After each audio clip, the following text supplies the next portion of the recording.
Welcome class. In social science of standard 9th, we are doing geography, chapter number 3, drainage. In this chapter, we will do drainage system, drainage basin and water divide.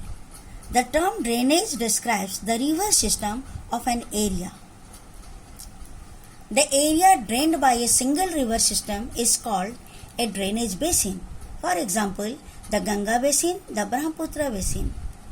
Here you can see the elevated area, such as mountain and uplands that separates two drainage basins are called to be water divide. You can see stream A is separated from stream B, and this upland is called as water divide.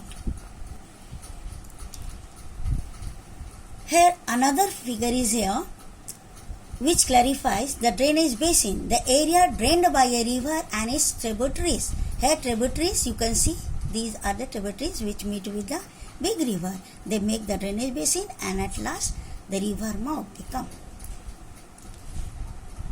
Look at the another picture.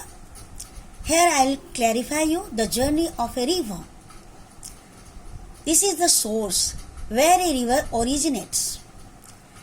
When they proceed, they are tributaries met together with the big river.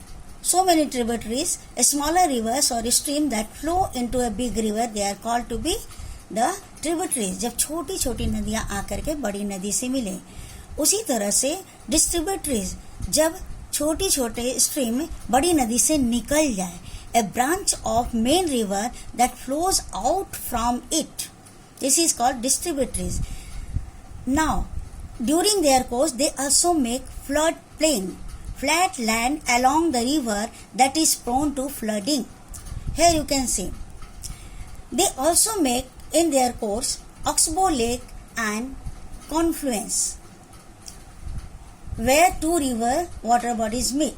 And at last they come to the river mouth, the end of the river where they meet together with the ocean and sea.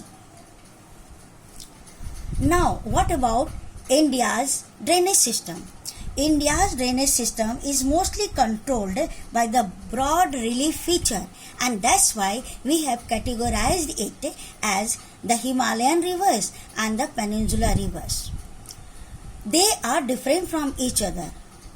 How they are different? The Himalayan river, they are originated from the Himalayas, whereas the Peninsular river, they originate either from the Western Ghat or from the Eastern Ghat. The second difference is that the Himalayan rivers are perennial rivers. Perennial river means which is filled with the water throughout the year, जहाँ पानी सालों भर हो. This is filled throughout the year because melting of snows and rain, they make it capable of this. Peninsular river, they are rain fed. There is no melting of snows because they are not originating from Himalayas, they are coming from Ghats only. The third difference, I will give you some example. The examples of Himalayan rivers are the Gangas, the Brahmaputra, the Indus. And the examples of Peninsular rivers are the Godavari, the Mahanadi, the Krishna, the Kaveri.